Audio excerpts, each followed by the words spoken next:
Hello everyone and welcome to Shitting the Bitch Radio. This is Bernadette Boas and sorry, I had a little bit of I dropped the microphone right on top of the laptop and it muted the radio, so I wasn't sure where exactly I was. Anyway, welcome to Shitting the Bitch Radio on this wonderful fall Tuesday. I hope everyone is doing well no matter where you are in the world. I am actually really good, but I will say really tired. So I'm going to use our discussion and I'm going to use your energy. At least I'm going to pretend that there's energy flowing my way because a lot of you listen to this after I've actually held the program. But at the same time, I'll listen to the energy that you will flow as you're listening to this program, if you can get through it, like as if I can get through it as well. But because we're going to be talking about kind of what is in the mindset of a bitch, something I'm asked a lot about, something I was just asked about yesterday, so I thought I'd share it with you. And so that's what we're going to talk about today. But before we jump into all of that, I am attempting to test that video casting of the program. So it's not casting live, not live streaming.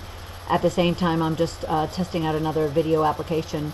So I will let you know on blogtalkradio.com/shittingthebitch, as well as on Facebook and Twitter and everywhere else that we communicate with one another, where you might be able to see that. But also know I'm kind of doing it. I'm doing it out of my home, and I'm doing it out of pretty much my pajamas.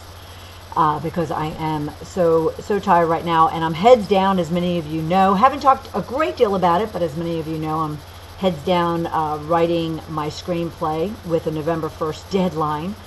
At the same time, I haven't mentioned that we kicked off a Kickstarter campaign out on Kickstarter. You can look it up. It's Shedding the Corporate Bitch, from book to screenplay.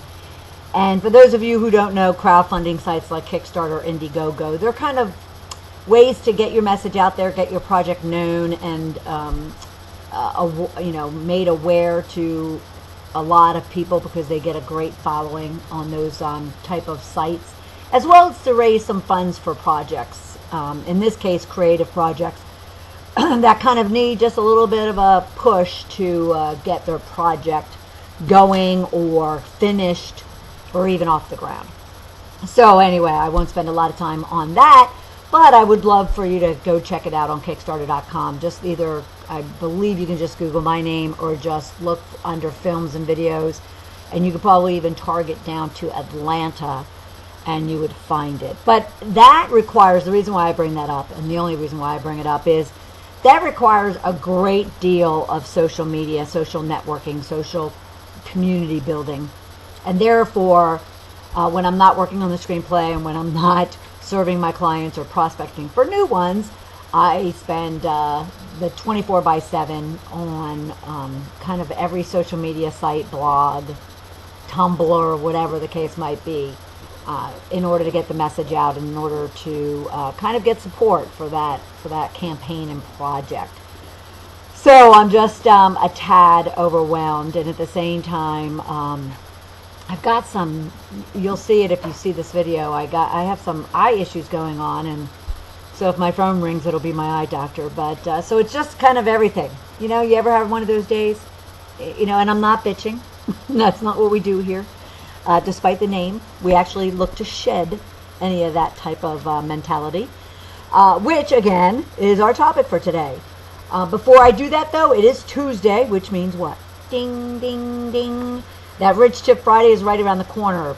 Send me your questions, stories, challenges, anything that you need to know, that I can provide you some tips, advice, or some tough love regarding your business or your life in any way, shape, or form. And if I can't answer it, I will get one of my many experts and resources. Although I want to shout out to all of my co-patriots that are out at CEO Space in Vegas at the moment. I'm sorry I can't be there. I definitely miss coming to the space, and hopefully maybe I'll see it December. That is my plan. So for everyone, all of you out there in Vegas having a great old time, and no, for everybody listening, they don't gamble out there. As a matter of fact, it's kind of against everything about this entrepreneurial forum that they're attending. It's actually all the way out in Henderson, and there's no casinos to be found. So it is just heads down business creation, business development, business expansion. It's quite phenomenal. And if any of you have questions in regards to that, feel free to include that in your Rich Tip question. And I'll take all your questions and answer them all throughout the day on Friday that you send in to me during the week. And you can send them in to me on Twitter, Facebook, LinkedIn. I get a lot of them from LinkedIn, all the various groups that I'm a part of, as well as sheddingthebitch.com. And right here on Blog Talk, you can go to blogtalkradio.com/sheddingthebitch and leave comments there as well. Okay, so other than that, I found, you all know how I love, to kind of expose you of some new artists, new music, just tidbits of it. Don't want to kind of infringe on any copyright issues or anything. So I kind of often grab things off of YouTube, and I went looking and basically I put in the search bar, video songs about bitches. That's what I'm looking at right now. Video songs about bitches. Being that's what we're talking about. And I have got to play this for you.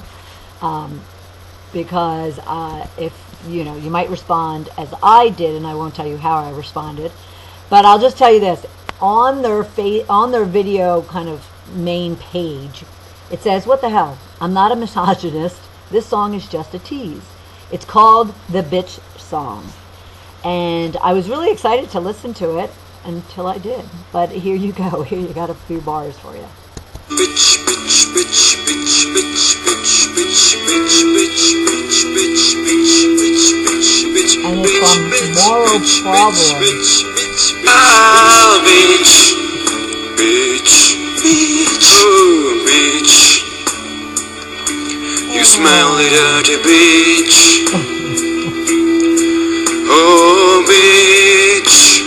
Bathing will wash away the itch. Wash away the itch. Yeah, bitch.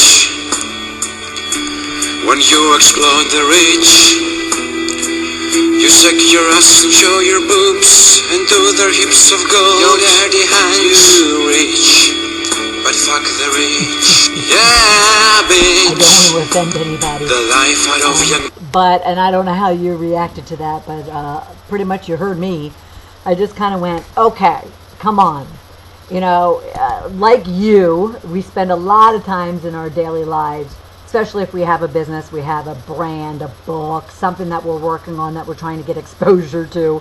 And we're trying to do it with kind of credible, something to give to the world versus take from the world. And it's just not easy.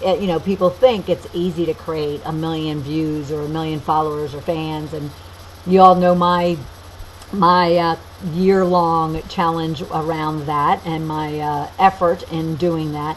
And so I go to Google this, and here this YouTube video has gotten 95,351 views. I'm responsible for like 3 of them because I kept having to come back in and out of it as I went on to search.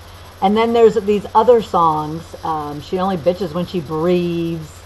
And there's a few, I won't totally offend anybody. So I'm sitting there, and of course, Britney Spears comes to the top of the list because I guess she had a video and a song called Work Bitch. And that's gotten like 28 million views. My point being this, as much as I want something to go viral and I would love for something, to be put out there and go crazy and bring a lot of attention to what it is that we do here at Shedding the Bitch and in our community, I'm not going to do that. But at the same time, I got a good laugh. I just kind of kept rolling my eyes, and he has disclaimers all over his video that he does not mean to offend, and he's just doing this for fun and all that kind of good stuff. So I guess he's gotten some backlash as a result of the very, very value-added song that he published. But anyway, it was fun. So, all right, inside the mind of a bitch. Let me know if you have any particular questions. What happened and how this came about was yesterday I was sitting with a friend. Thank you, Jennifer Giorgione. I always get her name wrong. Giorgino. Jennifer Giorgino. And I was sitting talking with her at my hangout, Caribou Coffee in Buckhead. Shout out to all of you. That's where I wrote my book and now my screenplay.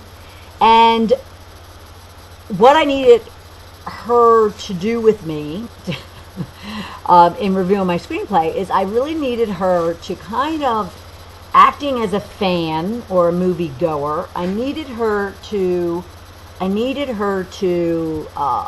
kind of ask me questions, and as if she doesn't know anything about me, anything about the story, the book, but really just the concept of why would someone go down the path of becoming a nasty person. And basically, what would she want to know about that? What would she want to learn about that? What would she want to take away from that? And it kind of stemmed into a very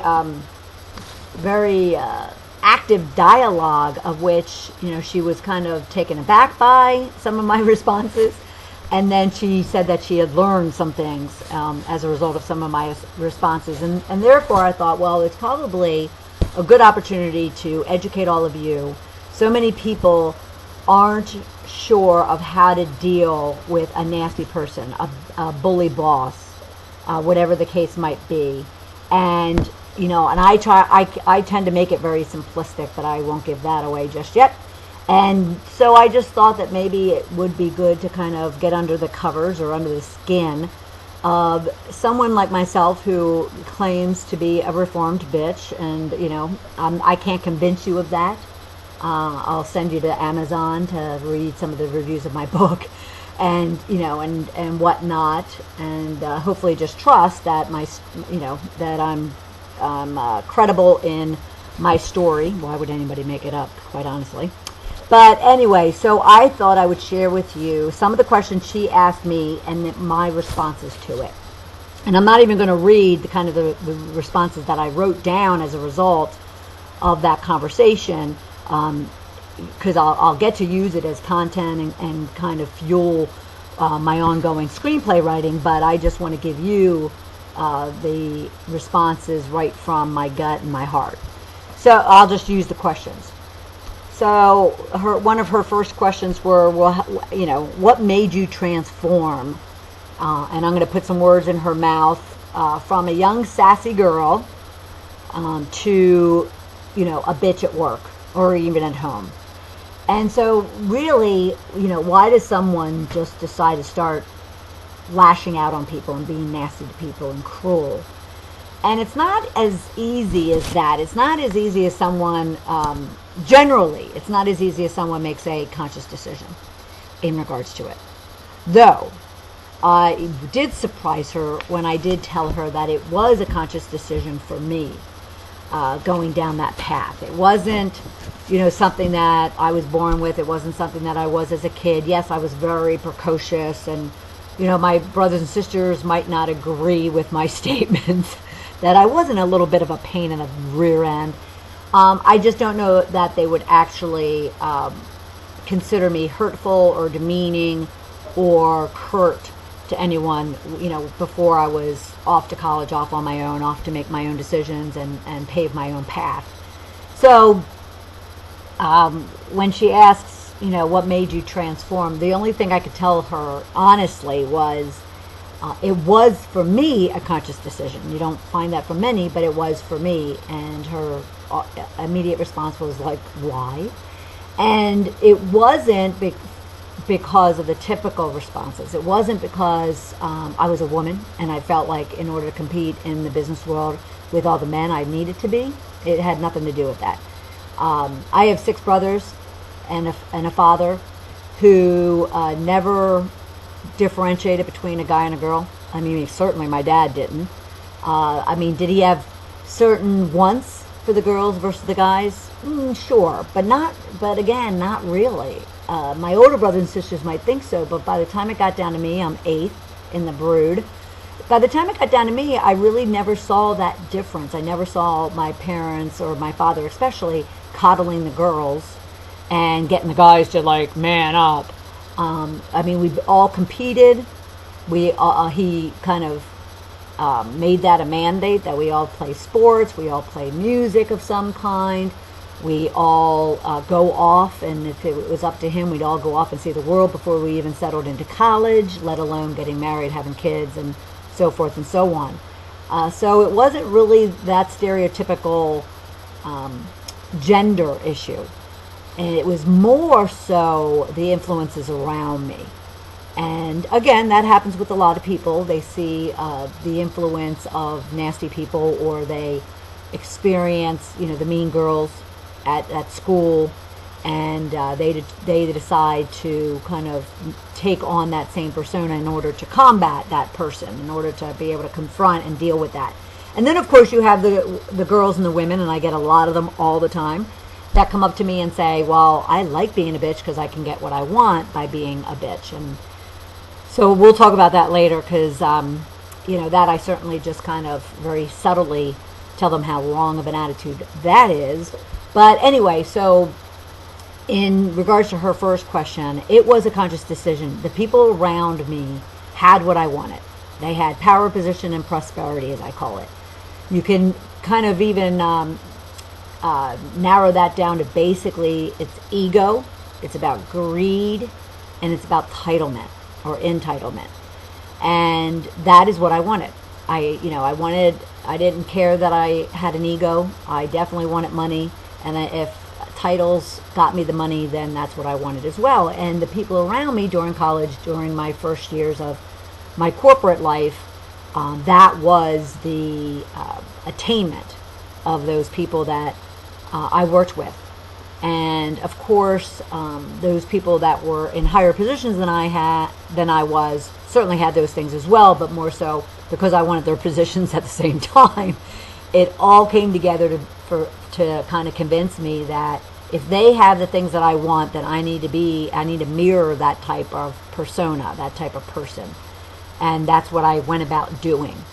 And so, to answer her question, that was basically it. It was a conscious decision on my part to become a person that, did what she needed to do in order to get what she wanted. Now, some people might not have found me to be manipulative per se. At the same time, it was certainly one of demand, one of command, one of curtness and demeaning, and just outright bulldog, pursuing what it was that I wanted. Her next question was, didn't it go against who you were and what you learned growing up? Oh, sure. My family, my parents especially, I think they thought I was going through just a phase. It's just a phase. She'll come out of it one day. Sure, it went against everything of who I was. And eventually I learned that, but it took me about 25 years to kind of really understand that and kind of snap out of it, so to speak. But yes, it went against everything my family taught me. It went against everything you're probably told each and every day, to treat people with kindness. My dad's saying was always, leave people in places better than how you found them. It was definitely against the grain. And, my younger brother and sisters, I've spoken to you about this before, they used to call me their 3F sister, foxy, flaky, and far out. And then when I went off to Florida, it was far away in Florida, so it turned to 5F. So yes, that person, that persona that I adopted, or at least I thought I was adopting, certainly did manifest itself purposely, and then over time it kind of just seeped into my being, and it was no longer a mask, at least not kind of a temporary one that I could take off and on very easily, as I had hoped it would be. It actually kind of became me, and we'll talk about that in a minute. All of you are listening to Shedding the Bitch Radio. If you're just joining us, this is Bernadette Boas, and we're talking about getting inside the mindset of a bitch. I'm hoping to glean some light for you as to how to deal with that type of person. At the same time, what can you learn from kind of people that struggle with being that type of person? Because trust me, we are not born And that Jennifer actually asked that. Do you think this is something that you're born with or that you learn? And I said, how many babies do you know are born bitches? So, but it was a good question. It was a good question. And so it's something that is learned, therefore it can be something unlearned. So whether you're the one, projecting and lashing out, or if you're the one being the victim and having it projected and vomited all over you, I'm hoping to glean some light as to what you can do to either combat it or to shed it, as we say here at Shedding the Bitch Radio. All right, so why didn't you fight against it and just be you? Now that's a little bit more complicated of a question and an answer. Again, you get to a certain point, and it varies for people, but you get to certain stages of your life where it's almost like what Miley Cyrus is going through right now. She's trying to leave the Hannah Montana, persona behind her. Therefore, in order to do that, as talented and as skilled and as smart and as good of a marketer and a business person she might be, she also recognizes that she needs to do something drastic in order to get people's attention. And, no one would ever, accuse her anymore of being Hannah Montana, right? So it's kind of, on that realm. I didn't fight against it because when I left home and went off to college and all of a sudden was amongst, the wannabes of Boca Raton and the riches of, Palm Beach, and I come from a family of 14, middle class, wearing hand-me-downs my entire life. I'm now exposed to something that actually is getting me closer to what I really want. Remember, power, position, and prosperity. And therefore, those ambitions kick in, those greeds kick in, those the closer they get to you, the more anxious you get toward obtaining them, achieving them. So it's not an easy thing to answer. All I can say is I didn't fight against it because the brass ring coming around the what are those things called? Oh my God, I'm drawing a blank. But you know what I mean. Was getting closer and closer to me, and I had to grab it. And to answer the other part of the question, I didn't remain me because I questioned whether or not the real me could actually obtain those things on my own, and we'll get to that in a minute.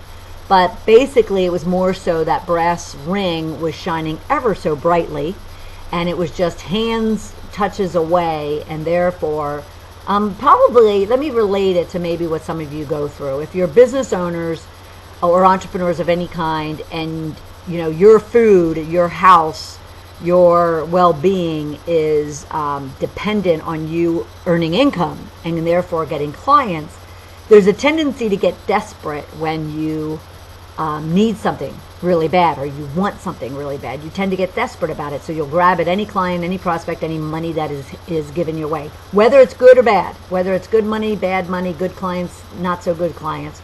You tend to do that. Same within corporate, especially, let's just talk from a female perspective. Having this conversation with a large group this past week, even the women have a tendency that when an opportunity for promotion is up, and it doesn't happen that often, and whether it's a male position, female position, or both, there's a tendency to, all of a sudden the claws come out, as they say, because everybody wants that position, because the next one might not open up for a while. So there's a tendency to kind of get a little bit desperate and anxious about pursuing that, and therefore people will get a little bit bitchy about it, whether you're male or female, quite honestly. So there's a lot of dynamic, there's a lot of psychology, there's a lot of mental games that we play as those brass rings get shinier and shinier in front of us. Hey, Charlie, what's up? Charlie always wants to say hello, doesn't he? What's up? Why don't you go lay down, bud? Okay?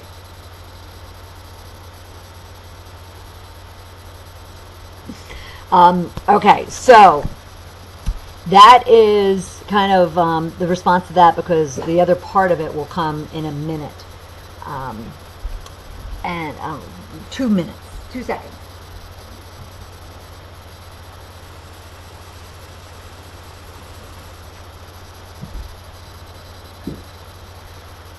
Okay, so nothing like taking a break on a radio show. Okay, so so didn't it bother you? I can't read this. Didn't it bother you the other women? Oh, didn't it bother you to intimidate or hurt or give pain to other people? Again, you have to keep my motivations in mind. Okay, you have to keep those things in mind. We're inside the head of a bitch. Inside the head of someone who's very greedy, inside the head of someone who is very self-centered, very selfish at the time, and not necessarily their natural self, going back to what Jennifer said. So you have to keep that picture in your mind and then answer that question, or wait to hear the answer to that question. The question being, again, didn't it bother you to intimidate or hurt or wreak havoc on other people? And there's 2 parts to this. Of course, the underneath, deep in the belly, I would have to say yes. However, I just didn't think about it. There was times that I absolutely didn't think about it, didn't care about it, didn't anything about it. It was just the way I operated. It was just the way I went about life at the time. It was just the way I put my feet on the ground in the morning after getting out of bed, and I went out in the world. Only until recently, the past 3 or 4 years, really learning about the law of attraction and some of those other things, have I really understood the whole meaning about, the energy you put out in the world is what you get back. How you serve other people, or what you do for other people is what you get back from other people. The type of people you hang out with, the type of people you are is the type of people you're going to attract in your life. And if you were to look around your circle, they reflect you very much so. Male, female, old, young, it doesn't matter. Just take a look, break them down, and you'll see them being a reflection of you. So that said, in that mindset, they're just not thinking about it. And quite honestly, they're not caring about it. Because again, that brass ring is sitting right out there in front of them, and they're needing to grab at it. And when they grab at it, they need to make sure that they're able to actually hang on to it. So they're going to do anything, and anybody that gets in their way of that, including myself, is going to be wreaked of their havoc. That's not right, but you know what I'm saying. So they're going to fall victim. So that's the other part of the equation that you have to think about, is that as people really, kind of get closer and closer to their goal and their ambition, they're kind of losing sight of what that means to the other people around them. And again, innately, deep down inside, underneath their heart and belly, they, aren't people who are naturally haters, but at the same time, their greed is getting the better of them. So the other part of that is why the question was, didn't it bother you that people were intimidated, scared, or even hurt by you? The other part of that is, and you hear this when even young girls or women say, I like being a bitch because it gets me what I want. There's an element that is kind of a rush. And you can look at any one of your, what you might consider to be your mean bosses or your bitchy bosses, and you're going to find an element that they get off on the fact that when they walk in the room, you squirm. Or when they, call you into their office, you get really nervous or anxious. Or when you leave a room, a group of you gather together and talk about that person. There's an element of an ego trip in all of that.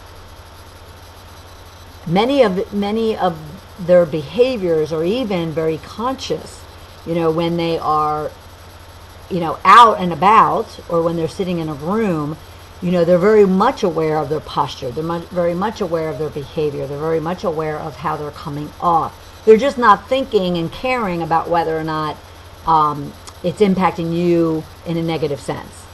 That's more their desire than it is their concern.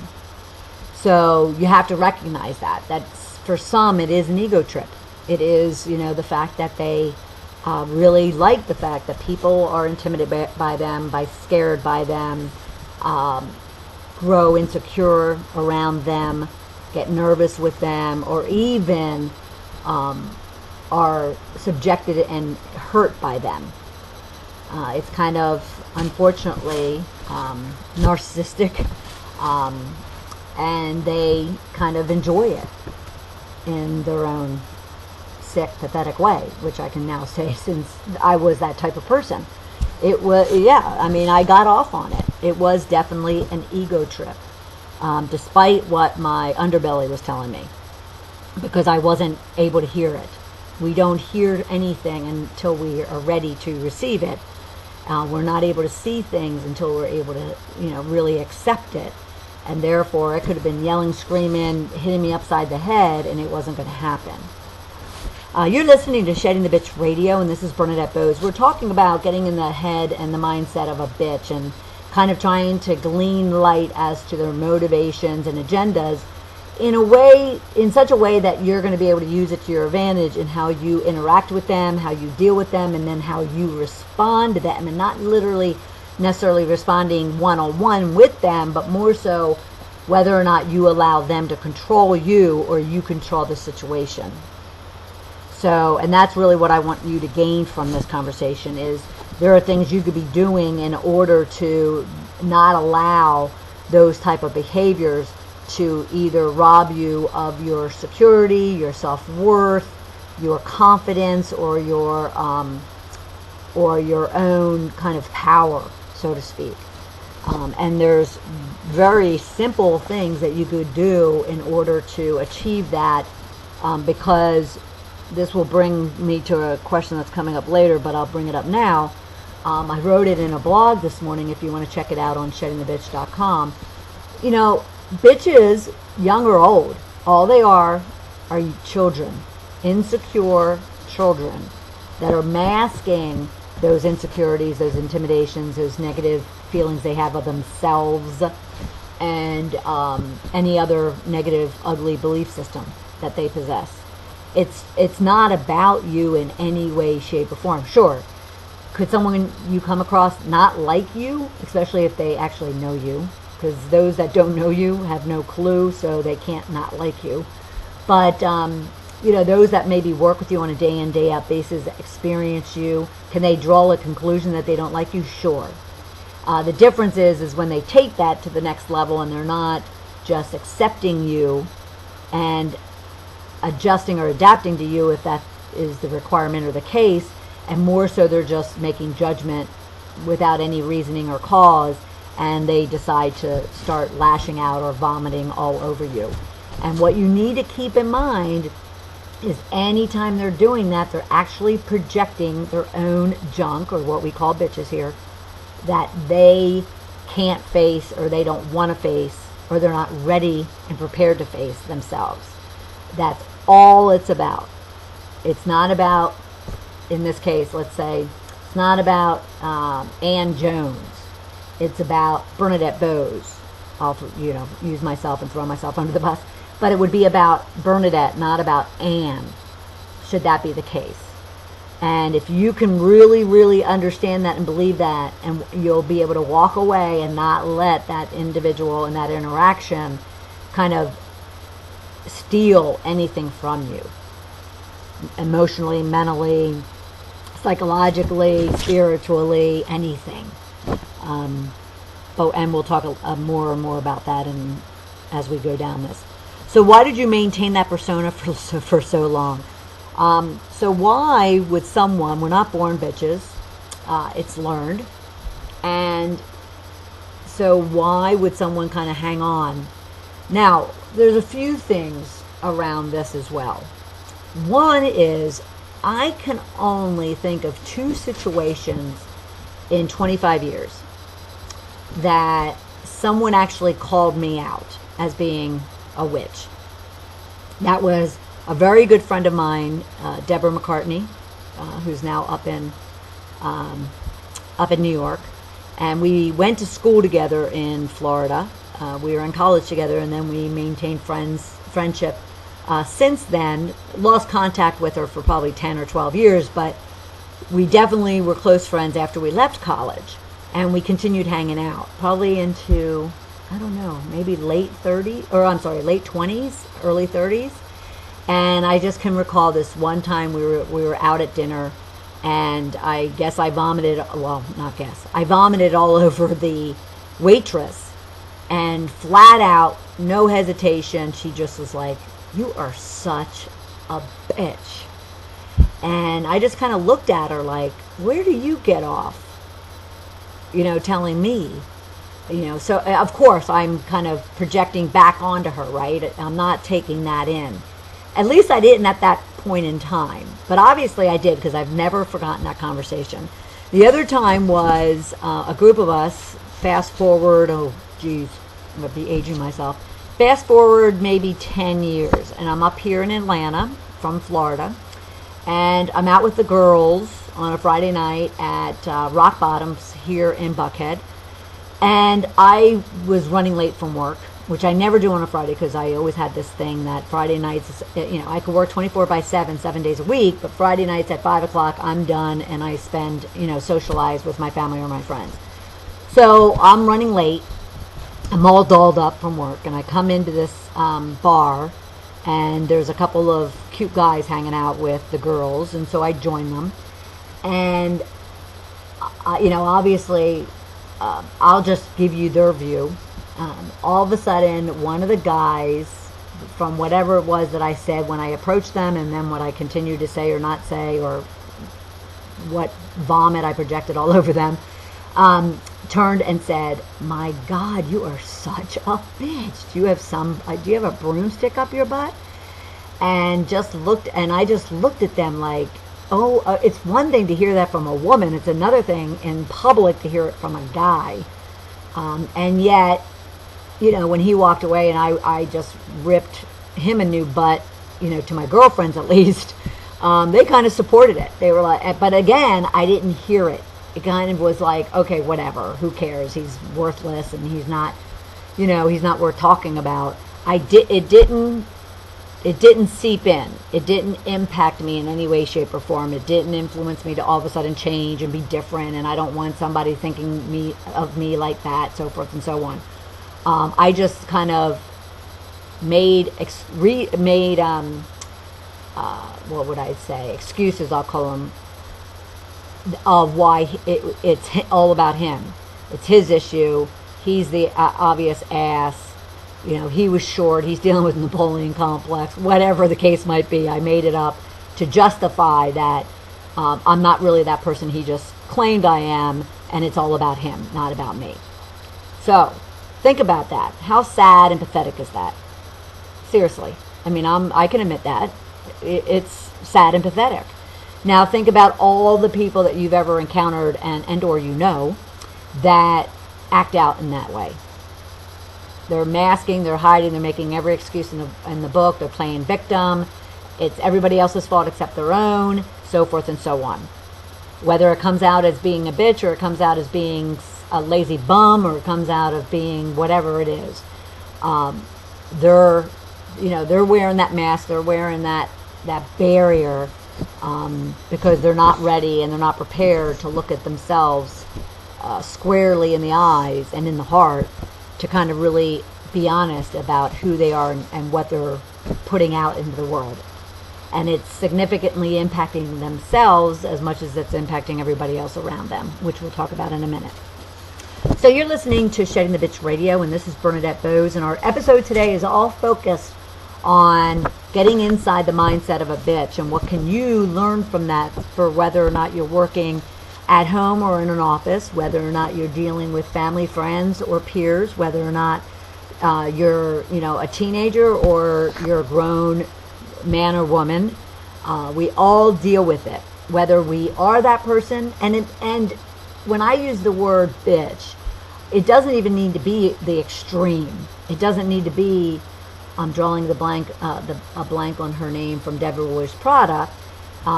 It doesn't need to be that extreme. It could be just subtle negativities, subtle insecurities, subtle ugliness that you're projecting out or someone is projecting out.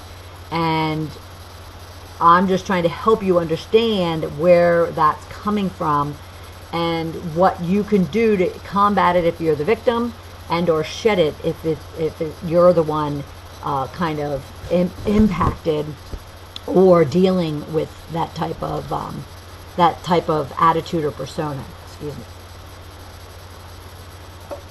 Getting a little dry. So that's just really important to understand. We're not talking the extreme here. We're just talking even the subtleties along the vein of someone who is putting out in the world anything but who they truly, truly are. And again, you're not going to see that. Those two individuals are over 25 years, the only two who ever called me out for being such a nasty person. And someone asked me the other day, I was speaking to a large group of professional women, and they even asked me, well, didn't your boss say anything to you? When you were let go, was that the reason that they gave you? And I said, no. I said, no, if you looked at my performance reviews for 25 years, you're never going to see, that I'm jeopardizing anything as a result of the person I was projecting out onto other people. You're never going to see it. You're just going to see that I'm a workhorse. You're going to see that you might see that in some of the development areas. How on performance reviews it says that these are areas that you need to work on. You might see something in that respect, but you're never going to you're never going to hear, or at least I didn't, someone sitting me down and saying, you know what, you're jeopardizing your career, you're jeopardizing your ambitions, you're jeopardizing that brass ring you're so consumed with, and therefore this is what I think you need to be doing instead. No one kind of coached me out of it or led me in a different direction.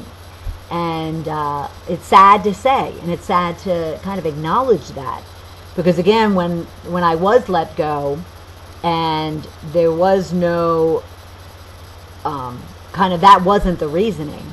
There was a whole number of other things, but that wasn't the reasoning. You kind of sit there and say, well, do I then discount it and never kind of confront and face that? Or do I confront and face that despite the fact that they may never have been willing to confront and face it? And I chose to do that. I chose to say, okay, so even though it, flattening of the organization, didn't get along with Joe Blow, whatever the case might be, were being the reasons given, I also had to add the fact that I wasn't the leader, I wasn't the person that was going to be able to go to the next level with this organization, or probably any organization, as long as I possess such a nasty leadership style and attitude.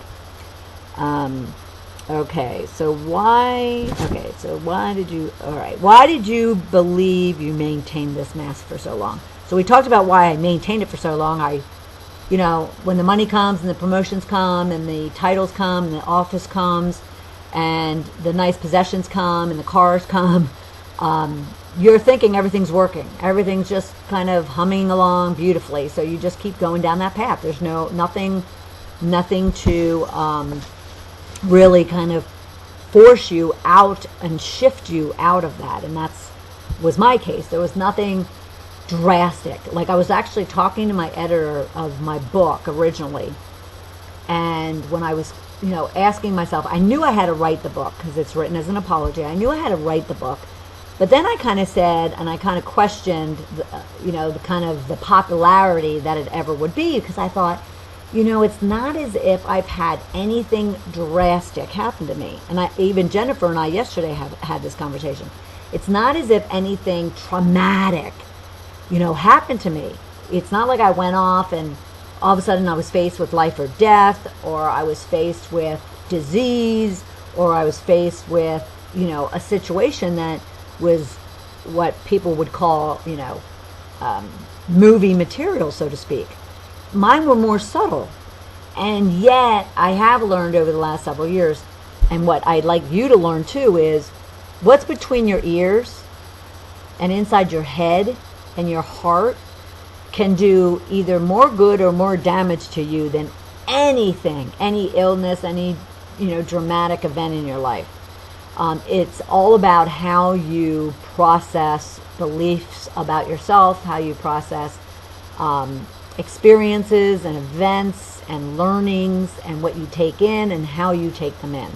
And therefore, a lot of mine, as I did write the book and now the screenplay, and I'm kind of reliving these things, it's just shocking to me how these subtleties, how these very innocent, not even kind of overt situations in my life wreak such havoc on my mind, which caused me to then lash out in a way that I could hide what I was actually feeling and not feeling. And therefore, that's how a bitch is born, and that's how it lives on.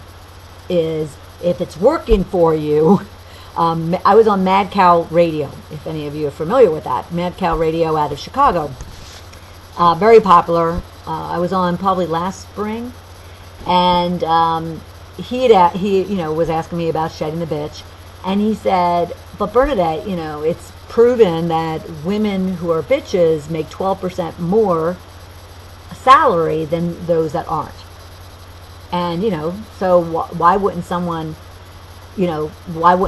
want to kind of continue down that path? And I said, well, it just depends upon how you define success and how you define happiness and what it is that you want in your life. And he blew me off at that point, because that was getting a little bit too soft and woo-woo for his audience, and actually for me, quite honestly, but it's the truth. It depends upon how you define success and happiness and what it is that you want out of this one life that you have. So he kind of said, okay, nice to talk to you, gotta go. But anyway, but it's true. It's true. Yes, I could have continued down that path and be a very wealthy woman and not have pursued my dreams and my goals these past 4 years, not have, lost all my money, not have, sacrificed a great deal in pursuit of my dreams and my goals. But I also wouldn't be as happy and content as I am today, despite all the struggles and all the hard work that goes into pursuing your dreams and goals. I would never be here doing what I'm doing. And therefore, it just depends upon what your meaning of success is and happiness is. All right.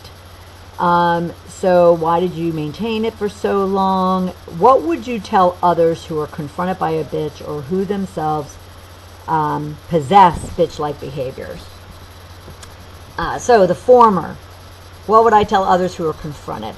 Again, we mentioned this at the top of the hour. We're talking about, for those of you who might just be joining us, we're talking about how to deal with, how to get under the covers of a mindset of a bitch. That's our first main core conversation.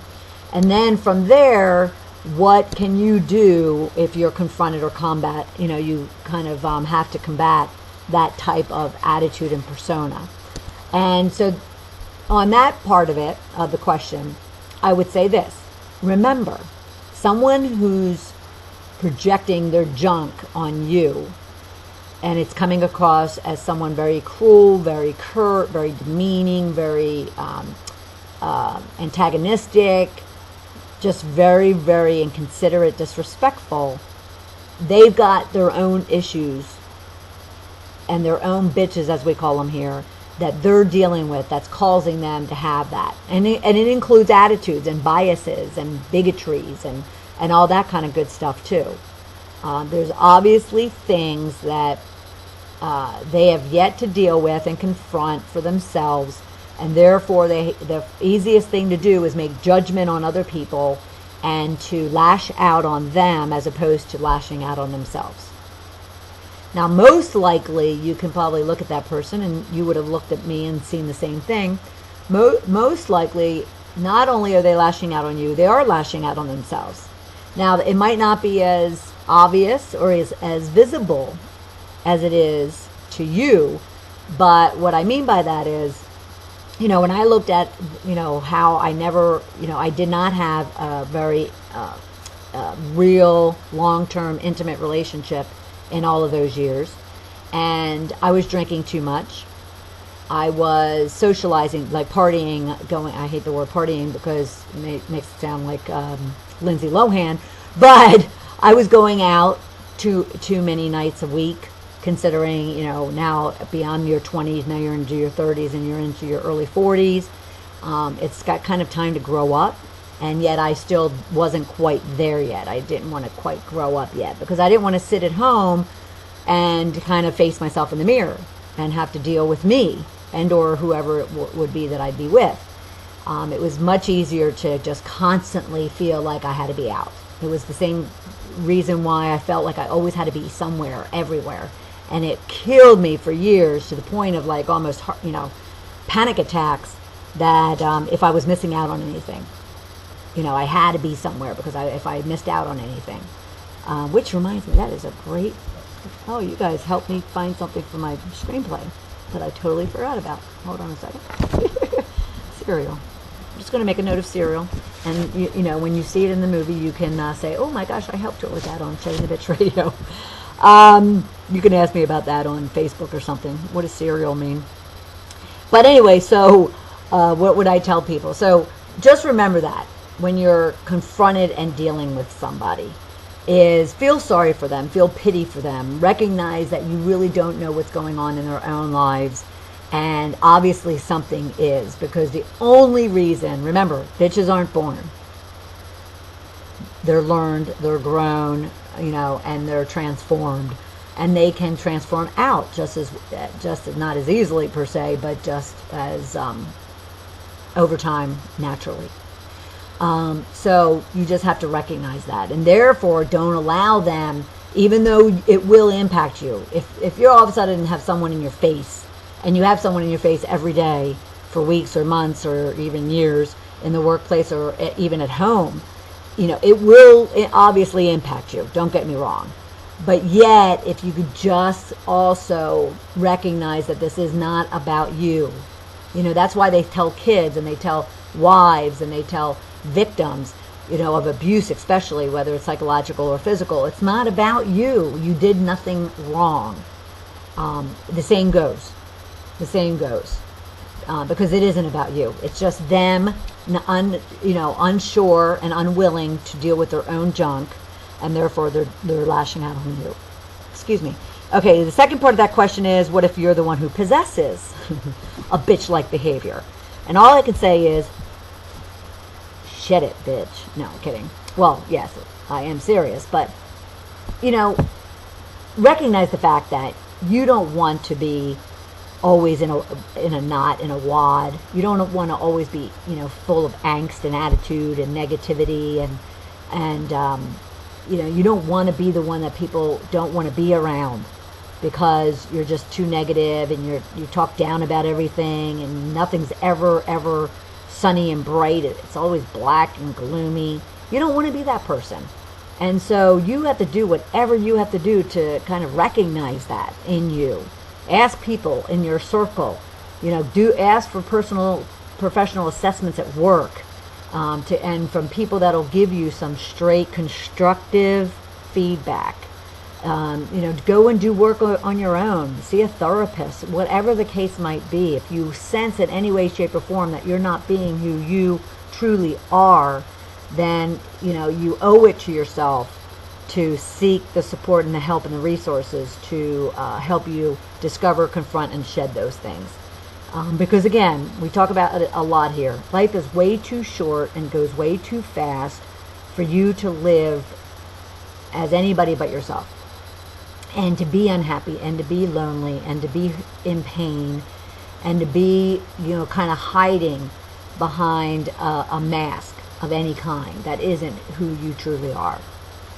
So that's what I would definitely tell you. And then, of course, reach out to me, and I'd love to just even go into that even further with you. And then, lastly, what do I do, and what am I doing to kind of continue my shedding process, or am I done? You're never done. Even our Shift of Riches formula, I talk about it every once in a while here. is you discover, confront, and you shed the bitches that are in your head and your heart so you can create and accelerate the riches you want in your life. So what I tell people is it's an iterative process. It's something that you might deal with certain insecurities, negativities, ugly belief systems about yourself, like I have over the years, and find the fact that you can create and accelerate new riches and whatever it is that you do want out of life. And then you go to pursue those new riches and those new goals and those new dreams, like I am with the screenplay, for instance. And new bitches crop up, because remember, bitches are your internal junk. They're not people. They're that inner junk that you're dealing with in your head and your heart that's keeping you from something. So all of a sudden, with my screenplay and my Kickstarter program, people don't reach out and support. People speak down and kind of try to kind of bust your bubble about whether or not you're going to be successful. People will criticize you and critique you in ways that you didn't ask for or you didn't even ask to be critiqued or assessed. They'll have their own opinions, or in a lot of cases they'll just go quiet and not say a word, which can even be more stressing and disappointing. And so you're going to go through this iterative process of really being able to discover and confront those things, those feelings, those insecurities, those doubts, those negativities that you might have now developed as a result of the new path you're on. And your goal is to now you have tools and resources and support from that first go around, at least here in the Shedding the Bitch community you do. And therefore it's up to you to kind of use those tools, resources, and support to work your way out of those bitches so you can move forward and create and accelerate even new riches, or continue down the path of what it is that you're doing. And that's what I am doing right now. To answer your question, or to answer Jennifer's yesterday, what is, I just go down the path of kind of facing those things head on and not allowing it to impact me. And when it does, then I just reach out to many of my resources. I talk a lot about Joan, my business coach. If it wasn't for my Friday morning conversations with her, I'd probably be a basket case right now, laying on the couch in a fetal position, eating bonbons. So whatever you need to do, and I'll be that Joan for you if you ever need to. So that said, lively conversation, as lively as it could be with 90 me. seconds. And I am just hoping and hopeful that you'll be able to glean something out of this discussion and this dialogue with you. And if you have any feedback or comments or critiques, constructive ones, feel free to do that right here at Blog Talk Radio /Shedding the Bitch. You can do it on Facebook, Twitter, or on sheddingthebitch.com when you either download this, listen to it, or watch it. At the same time, Rich Tip Friday is coming up, so pose your questions and your challenges and your stories there. And I'd be more than happy to spend the day addressing those on Friday for you. And then, of course, do check out our Kickstarter campaign. Even just share it with your friends and your network, business and personal, and just kind of lend some support to bringing Shedding the Corporate Bitch to the big screen. So for everybody here at Shedding the Bitch, and for me personally, thank you so much for joining us today, and I'll look forward to hearing and seeing you right back here this time next Tuesday at noon Eastern Time for another episode of Shedding the Bitch Radio. Thanks, everybody. Have a great week.